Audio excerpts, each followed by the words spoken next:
जब पेशेंट को इंजेक्शन लगाते हैं तो इंजेक्शन वाली जगह पे या आसपास की जगह पे गांठ बन जाती है, जिसे ब्लड क्लॉट या रक्त का थक्का जमना भी कहते हैं।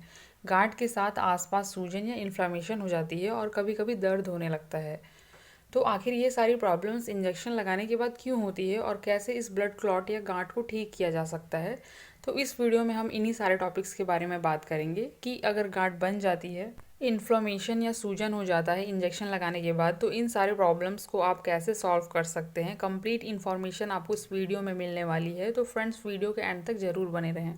तो सबसे पहले बात करते हैं कि आखिर इंजेक्शन लगाने के बाद गांठ बनती क्यों है, रक्त के थक्के या ब्लड क्लॉट बनने का कारण क्या है, साथ ही इन्फ्लेमेशन या सूजन क्यों होता है।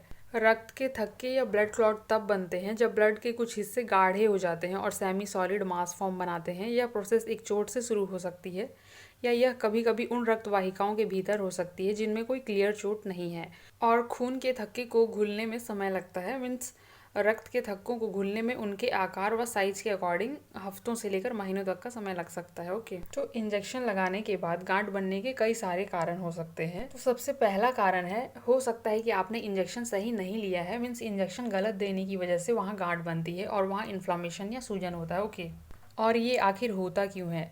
या तो वहाँ के टिश्यू मतलब इंजेक्शन साइट के टिश्यू रप्चर हो जाते हैं या फिर डिस्ट्रॉय हो जाते हैं, तो वहाँ उस कंडीशन में हमें गांठ देखने को मिलती है और साथ ही सूजन या इन्फ्लामेशन देखने को मिलता है। तो फर्स्ट पॉसिबिलिटी यही है कि आपने इंजेक्शन सही नहीं लिया है। दूसरा कारण है, अगर इंजेक्शन बहुत ही तेज़ी से दे रहे हैं या काफ़ी फ्लो में दे रहे हैं, तो वहाँ उस कंडीशन में भी वहाँ के टिश्यू जो हैं वो डिस्ट्रॉय हो सकते हैं या टिश्यू रप्चर हो सकते हैं। तो उस कंडीशन में भी हमें वहाँ गांठ व इन्फ्लेमेशन देखने को मिलती है। तीसरा कारण है सही टेक्निक नहीं होने की वजह से। तो इंजेक्शन लगाने का जो काम है वो नर्सिंग स्टाफ का होता है और जब नर्सिंग स्टाफ अपने ट्रेनिंग में जाते हैं तो ट्रेनिंग के दौरान उनको इंजेक्शन लगाने पड़ते हैं पेशेंट्स को एज अ ट्रायल। ओके, तो वहाँ क्या होता है कि एक्सपीरियंस की कमी की वजह से कभी कभी इंजेक्शन सही से नहीं लगा पाते, जिसकी वजह से पेशेंट को इंजेक्शन साइट पे गांठ बन जाती है, सूजन या इन्फ्लामेशन आ जाती है इंजेक्शन देने के बाद। इसलिए आप ट्राई करिए कि सही एक्सपीरियंस डॉक्टर से ही इंजेक्शन लगवाएं।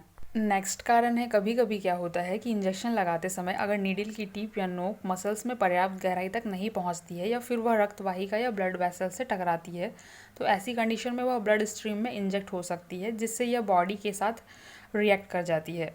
तो इस कंडीशन में भी हमें पेशेंट में इंजेक्शन साइट पर गांठ देखने को मिलती है, साथ ही सूजन व इन्फ्लामेशन देखने को मिलते हैं। और नेक्स्ट है, कभी कभी जब आप इंजेक्शन लेते हो तो नीडल को बाहर निकालते समय अगर आपकी नीडल हिल जाती है, तो उस कंडीशन में भी पेशेंट को गांठ पड़ जाती है, साथ ही सूजन व इन्फ्लामेशन हो जाता है। नेक्स्ट रीज़न है, अगर इंजेक्शन देने की टेक्निक गलत है तो इंजेक्शन मसल्स में नहीं जा पाता है। टेक्निक गलत होने की वजह से इंजेक्शन ब्लड स्ट्रीम में इंजेक्ट हो सकता है, ना कि मसल्स में। अगर ऐसा होता है तो खून के थक्के बनने की संभावना बहुत ज़्यादा होती है। ओके, तो ये सारे कारण थे जिनकी वजह से हमें इंजेक्शन साइट पे गांठ, सूजन व इन्फ्लेमेशन देखने को मिलते हैं। अब आगे हम ये जानते हैं कि अगर किसी पेशेंट को गांठ बन गई है या ब्लड क्लॉट हो गया है तो उसे कैसे सॉल्व कर सकते हैं। तो इसके कई घरेलू नुस्खे भी हैं, व एलोपैथी मेडिसिन के बारे में भी हम जानेंगे। तो सबसे पहला घरेलू नुस्खा आप अपना सकते हैं, आइस पैक या आइस लेकर जहाँ गांठ बनी है, जहाँ सूजन या इन्फ्लेमेशन है, वहाँ अप्लाई कर सकते हैं। मतलब बर्फ़ या आइस से गांठ वाली जगह पे सिकाई कर सकते हैं। इसे दिन में 4 से 5 बार सिकाई करना होता है अफेक्टेड एरिया में, जिससे 2 से 3 दिन में आपकी गांठ व सूजन चली जाएगी। ओके, दूसरा घरेलू उपाय जो है वो है बोरिक एसिड सॉल्यूशन से सिकाई करना है। अगर आपके घर में बोरिक एसिड का पाउडर है तो उसे आपको पानी में हल्का गर्म करके एक कॉटन का कपड़ा लेकर वहाँ जहाँ गांठ या इन्फ्लामेशन है उसे सिकाई करनी है। दिन में 2 से 3 बार ये आप करोगे तो इससे भी 3 या 4 दिन में जो गांठ बनी है, जो इन्फ्लामेशन है, वो पूरी तरह से ख़त्म हो जाएगा। ओके, अगर इससे भी फ़र्क नहीं पड़ता है तो मार्केट में एलोपैथिक मेडिसिन अवेलेबल है, जिसे हम थ्रोम्बोफोब ऑइंटमेंट के नाम से जानते हैं। थ्रोम्बोफोब ऑइंटमेंट का यूज़ बाहर से लगाने के लिए किया जाता है। इस क्रीम का यूज़ कोई अदर स्किन कंडीशन में ना करें। तो यह एक टॉपिकल मेडिसिन है जिसे जायरस कैडिला द्वारा मैन्युफैक्चर किया जाता है। थ्रोम्बोफोब में एक्टिव कंपोनेंट्स हेपरिन व बेंजाइल निकोटिनेट प्रेजेंट होते हैं। जहाँ बेंजाइल निकोटिनेट एक वैसोडाइलेटर है। वैसोडाइलेटर मतलब छोटी रक्तवाहिकाओं या छोटी ब्लड वेसल्स को बड़ा करने वाली दवाई। ओके, और हेपरिन एक एंटीकोगुलेंट या थक्का रोधी है, मतलब ब्लड का थक्का बनने से रोकती है। साथ में वे ब्लड वेसल्स या रक्तवाहिकाओं को चौड़ा करने और ब्लड क्लॉट या रक्त के थक्कों को बनने से रोकने का काम करते हैं। इससे अफेक्टेड एरिया में ब्लड फ्लो या रक्त का प्रवाह बढ़ जाता है, जिससे संबंधित लक्षणों से राहत मिलती है।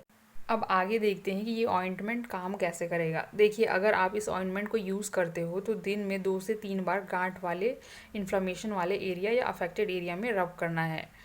थ्रोम्बोफॉब ऑइंटमेंट जो है वो ब्लड क्लॉट के घुलने की प्रक्रिया को तेज करता है। तो यह मेडिसिन काम कैसे करेगी? जब हमें गांठ बनता है तो वहाँ रक्त का थक्का जम जाता है, जिसे ब्लड क्लॉट भी कहते हैं, अंदर की तरफ। तो यह ब्लड क्लॉट को या रक्त के थक्के को डिसॉल्व करेगी धीरे धीरे। ओके, मतलब यहाँ जो हैपरिन है वो एंटीकोगुलेंट मतलब थक्का रोधी है। इसका काम होता है ब्लड क्लॉटिंग या थक्के को जिसकी वजह से गांठ फॉर्म हुए हैं उसे धीरे धीरे डिसॉल्व करती है। और ब्लड वेसल्स को डायलेट करेगी, मतलब ब्लड वेसल्स को चौड़ा करेगी, जिससे हमारा जो ब्लड है वो इजीली फ्लो होगा। मतलब जहाँ पहले थक्के व क्लोटिंग की वजह से रुकावट या गांठ बन गई थी, वहाँ अब आसानी से ब्लड फ्लो होगा।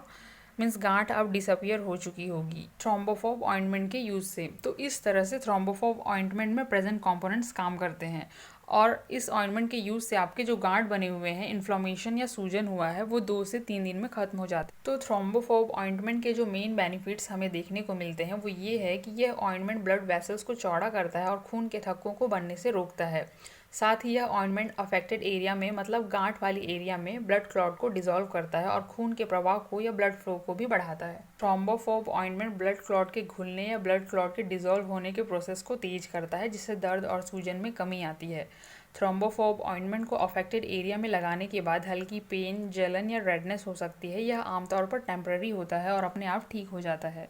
और अगर यह कम नहीं होती है या लंबे समय तक बनी रहती है तो कृपया अपने डॉक्टर से कंसल्ट करें। और इस ऑइंटमेंट को छिली हुई स्किन के संपर्क में आने से बचें। अगर यह आपके आँख, मुंह या कटी हुई स्किन में चली जाती है तो उस जगह को पानी से धो लें। तो फ्रेंड्स, इस वीडियो में बताई गई जानकारी अगर आपको अच्छी लगी हो तो वीडियो को लाइक करें, शेयर करें और चैनल पर नए हैं तो चैनल को सब्सक्राइब करना ना भूलें।